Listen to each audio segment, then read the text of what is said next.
ಸತ್ಯ ಯುನಿಲೆಟ್ ಅಲ್ಲಿ full Moon sale June 29 ಒಂದು ದಿನ ಮಾತ್ರ. ಸತ್ಯ ಯುನಿಲೆಟ್. ಇನ್ನು ಅಯೋಧ್ಯೆ ರಾಮ ಮಂದಿರದಲ್ಲಿ ಆಗಿರುವಂತಹ ಬೆಳವಣಿಗೆ ಕಳ್ಳತನದಿಂದಾಗಿ ಈಗ ಹೊಸ ಬದಲಾವಣೆಯನ್ನು ಮಾಡೋಕೆ ಪ್ಲಾನ್ ಮಾಡ್ತಾ ಇದ್ರಂತೆ. ಏನದು ಇಲ್ಲಿದೆ ನೋಡಿ. ರಾಮ ಮಂದಿರ ದೇಣಿಗೆ ಲೂಟಿ ಹಗರಣ. ರಾಮ ಮಂದಿರ ದೇಣಿಗೆ ಹಗರಣದಲ್ಲಿ ಶೀಘ್ರದಲ್ಲೇ ದೊಡ್ಡವರ ವಿರುದ್ಧ ಮತ್ತೊಂದು ಎಫ್ಐಆರ್. ಚಂಪತ್ ರಾಯ್, ಅನಿಲ್ ಮಿಶ್ರಾಗೂ ಸಂಕಷ್ಟ ಸಾಧ್ಯತೆ. ರಾಮ ಮಂದಿರದ ದೇಣಿಗೆ ಹಣ ಕಳುವು ಪ್ರಕರಣ ಬಗೆದಷ್ಟು ಬಯಲಾಗ್ತಾ ಇದೆ. ದೇಣಿಗೆ ಲೂಟಿಯಲ್ಲಿ ಇನ್ನಷ್ಟು ಮಂದಿ ಸಿಲುಕೋ ಸಾಧ್ಯತೆ ಇದೆ. ಶೀಘ್ರದಲ್ಲೇ ದೊಡ್ಡವರ ವಿರುದ್ಧ ಮತ್ತೊಂದು ಎಫ್ಐಆರ್ ದಾಖಲಾಗೋ ಸಂಭವ ಇದೆ. ದೇಣಿಗೆಯಲ್ಲಿ ಪ್ರಮುಖವಾಗಿ ದೊಡ್ಡ ಕೈವಾಡ ಇರೋದೇ ಟಿನ್ನು ಯಾದವ್ನದ್ದು ಅಂತ ಹೇಳಲಾಗ್ತಿದೆ. ಈ ಟಿನ್ನು ಯಾದವ್, ಮನೀಶ್ ಯಾದವ್, ಲವಕುಶ್ ಮಿಶ್ರಾ, ಅನುಕ್ಲಪ್ ಮಿಶ್ರಾಗೆ ಸಿಸಿ ಕ್ಯಾಮೆರಾದ ಇಂಚಿಂಚು ಮಾಹಿತಿಗಳು ಗೊತ್ತಿದ್ವು. ಹೀಗಾಗಿ ಕೆಲವೊಮ್ಮೆ ಸಿಸಿಟಿವಿ ಸ್ವಿಚ್ ಆಫ್ ಮಾಡಿ ಹಣ ಎಣಿಕೆ ಮಾಡೋದು, ಕ್ಯಾಮೆರಾಗೆ ಅಡ್ಡವಾಗಿ ನಿಂತು ಹಣ ಬಟ್ಟೆಯೊಳಗೆ ಬಚ್ಚಿಡೋದು ಮಾಡ್ತಿದ್ರು. ಆದರೆ ಹಣ ಎಣಿಕೆ ಕೋಣೆಯಲ್ಲಿ ರಹಸ್ಯ ಕ್ಯಾಮೆರಾದಲ್ಲಿ ಈ ಕಳ್ಳತನ ಮಾಡಲಾಗಿದೆ. ಇನ್ನು ಪ್ರಕರಣದಲ್ಲಿ ಮತ್ತೊಂದು ಎಫ್ಐಆರ್ ದಾಖಲಾಗುವ ಸಾಧ್ಯತೆ ಹೆಚ್ಚಿದ್ದು, ಮತ್ತಷ್ಟು ಜನ ಬಂಧಿತರಾಗುವ ಸಾಧ್ಯತೆ ಇದೆ. ಟ್ರಸ್ಟಿಯಾಗಿದ್ದ ಅನಿಲ್ ಮಿಶ್ರಾ ಆಸ್ತಿ ದಿಢೀರ್ ಹೆಚ್ಚಳ ಆಗಿತ್ತು. ಹುಂಡಿ ಎಣಿಕೆ ಪ್ರದೇಶದ ಕೋಣೆಯ ಕೀ ಟಿನ್ನು ಯಾದವ್ ಬಳಿ ಇತ್ತು. ದೇಣಿಗೆಗೆ ನೀಡಬೇಕಾಗಿದ್ದ ಭದ್ರತೆಯನ್ನು ಸರಿಯಾಗಿ ಜಾರಿಗೊಳಿಸಿರಲಿಲ್ಲ. ಹುಂಡಿ ಎಣಿಕೆ ಕಾರ್ಯದಲ್ಲೂ ಕೂಡ ಪಾಲನೆ ಮಾಡಬೇಕಾದ ಕಾರ್ಯವಿಧಾನವನ್ನ ಪಾಲನೆ ಮಾಡಿರಲಿಲ್ಲ ಅನ್ನೋದು ಕೂಡ ಎಸ್ಐಟಿ ತನಿಖೆಯಲ್ಲಿ ಆಚೆ ಬಂದಿದೆ. ರಾಮ ಮಂದಿರದಲ್ಲಿ ಕಳ್ಳತನ ನಡೀತಾ ಇದೆ ಅನ್ನೋದು ಅರಿವಿದ್ರು ಟ್ರಸ್ಟ್ನ ಪ್ರಧಾನ ಕಾರ್ಯದರ್ಶಿ ನಿರ್ಲಕ್ಷ್ಯ ತೋರಿಸಿದ್ದು ಎಸ್ಐಟಿ ತನಿಖೆಯಲ್ಲಿ ಬೆಳಕಿಗೆ ಬಂದಿದೆ. ಹಲವಾರು ಬಾರಿ ಕಳ್ಳತನದ ಹಣ ಜಪ್ತಿಯಾಗಿದ್ರು ಕೂಡ ಚಂಪತ್ ರಾಯ್ ಪೊಲೀಸರಿಗೆ ದೂರು ಕೊಟ್ಟಿರಲಿಲ್ಲ ಅನ್ನೋದು ತನಿಖೆಯಲ್ಲಿ ಬಯಲಾಗಿದೆ. ದೂರು ನೀಡದೇ ಇರೋದಕ್ಕೆ ಕಾರಣ ಏನು ಅನ್ನೋದು ಯಕ್ಷ ಪ್ರಶ್ನೆಯಾಗಿದೆ. ಹೀಗಾಗಿ ರಾಜೀನಾಮೆ ಕೊಟ್ಟಿರುವ ಚಂಪತ್ ರಾಯ್, ಅನಿಲ್ ಮಿಶ್ರಾಗೂ ಸಂಕಷ್ಟ ಎದುರಾಗೋ ಸಾಧ್ಯತೆ ಇದೆ. ಆರ್ಎಸ್ಎಸ್ ಒತ್ತಡಕ್ಕೆ ಚಂಪತ್, ಅನಿಲ್ ರಾಜೀನಾಮೆ. ಲೆಕ್ಕಪತ್ರ ಮಾಹಿತಿ ಕೇಳಿದ ದತ್ತಾತ್ರೇಯ ಹೊಸಬಾಳೆ. ಆರ್ಎಸ್ಎಸ್ ಪ್ರಧಾನ ಕಾರ್ಯದರ್ಶಿ ದತ್ತಾತ್ರೇಯ ಹೊಸಬಾಳೆ ಚಂಪತ್ ರಾಯ್ ಮತ್ತು ಅನಿಲ್ ಮಿಶ್ರಾಗೆ ಆರೋಪದ ಬಗ್ಗೆ ವಿವರಣೆ ಕೇಳಿದ್ರಂತೆ. ದೇಣಿಗೆ ಲೆಕ್ಕಪತ್ರದ ಮಾಹಿತಿನ ಜೂನ್ 19ನೇ ತಾರೀಕು ಹರಿದ್ವಾರದಲ್ಲಿ ನಡೆದ ವಿಶ್ವ ಹಿಂದೂ ಪರಿಷತ್ ಸಭೆಯಲ್ಲಿ ಕೇಳಿದ್ರಂತೆ. ಈ ಸಭೆ ಬಳಿಕ ಇಬ್ಬರಿಗೂ ರಾಜೀನಾಮೆ ನೀಡುವಂತೆ ಒತ್ತಡ ಹೆಚ್ಚಿದ ಹಿನ್ನೆಲೆಯಲ್ಲಿ ಶುಕ್ರವಾರ ಅಂದ್ರೆ ನಿನ್ನೆ ಚಂಪತ್ ರಾಯ್ ಮತ್ತು ಅನಿಲ್ ಮಿಶ್ರಾ ಇಬ್ರು ರಾಜೀನಾಮೆ ಕೊಟ್ಟಿದ್ದಾರೆ ಎನ್ನಲಾಗ್ತದೆ. ದೇಣಿಗೆ ಹಗರಣದ ಬೆನ್ನಲ್ಲೇ ಹೊಸ ಚಿಂತನೆ. ವಿಸರ್ಜನೆಯಾಗುತ್ತಾ ಶ್ರೀರಾಮ ಜನ್ಮಭೂಮಿ ಟ್ರಸ್ಟ್. ತಿರುಪತಿ ವೈಷ್ಣೋದೇವಿ ಮಾದರಿಯಲ್ಲಿ ಆಡಳಿತ. ರಾಮ ಮಂದಿರ ದೇಣಿಗೆ ಅನ್ನೋದು ಕೋಟ್ಯಾಂತರ ಭಕ್ತರ ಶ್ರದ್ಧೆಯ ಪ್ರತೀಕ, ಭರವಸೆಯ ಗುರುತು, ನಂಬಿಕೆಯ ಪ್ರತಿಬಿಂಬ.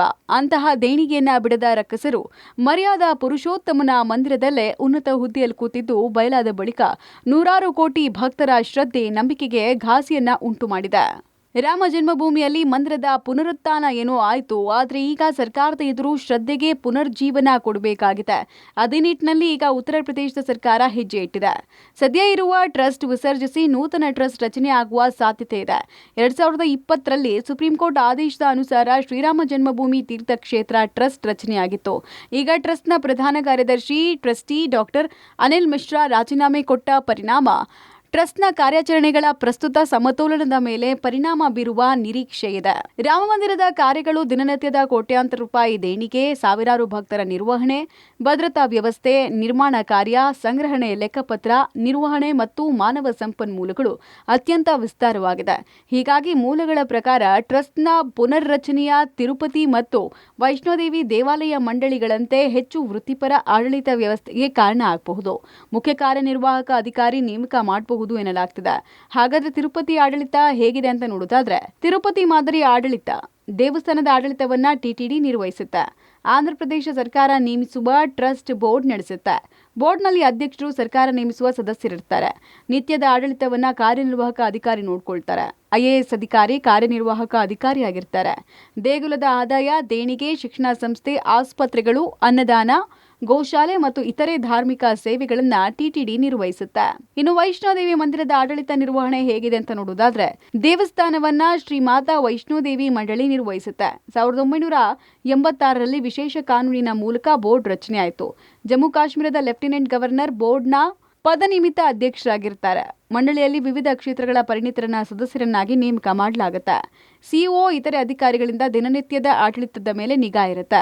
ಯಾತ್ರಿಕರ ಸುರಕ್ಷತೆ, ವಸತಿ, ಆರೋಗ್ಯ, ಮೂಲಸೌಕರ್ಯ ಮತ್ತು ದೇವಸ್ಥಾನದ ಹಣಕಾಸಿನ ನಿರ್ವಹಣೆಯನ್ನ ಬೋರ್ಡ್ ವಹಿಸುತ್ತೆ. ಹೀಗೆ ರಾಮ ಜನ್ಮಭೂಮಿ ಟ್ರಸ್ಟ್ ಅನ್ನ ವಿಸರ್ಜಿಸಿ ಹೊಸ ಆಡಳಿತ ಮಂಡಳಿ ರಚನೆಗೆ ಒಲವು ತೋರಲಾಗಿದೆ. ಒಟ್ಟಾರೆ ಯಾವ ನೆಲದಲ್ಲಿ ಆದರ್ಶಗಳು ಮೆರೆದಿದ್ವೋ, ಯಾವ ನೆಲದಲ್ಲಿ ಮೌಲ್ಯಗಳು ಜನಿಸಿದ್ವೋ, ಯಾವ ನೆಲದಲ್ಲಿ ನ್ಯಾಯಕ್ಕೊಂದು ಧರ್ಮಕ್ಕೊಂದು ಅರ್ಥ ಸಿಕ್ಕಿತ್ತೋ, ಅದೇ ಅಯೋಧ್ಯೆ ಅಯೋಧ್ಯೆಯಲ್ಲಿ ಇವತ್ತು ಎಲ್ಲ ಮೌಲ್ಯಗಳನ್ನ ತೂರಿ ಧರ್ಮದ ದೇಣಿಗೆಯೇ ಲೂಟಿ ಮಾಡಿದ್ದು ಅದೆಷ್ಟೋ ಕೋಟಿ ಶ್ರದ್ಧಾ ಹೃದಯಗಳನ್ನ ಘಾಸಿಗೊಳಿಸಿದೆ.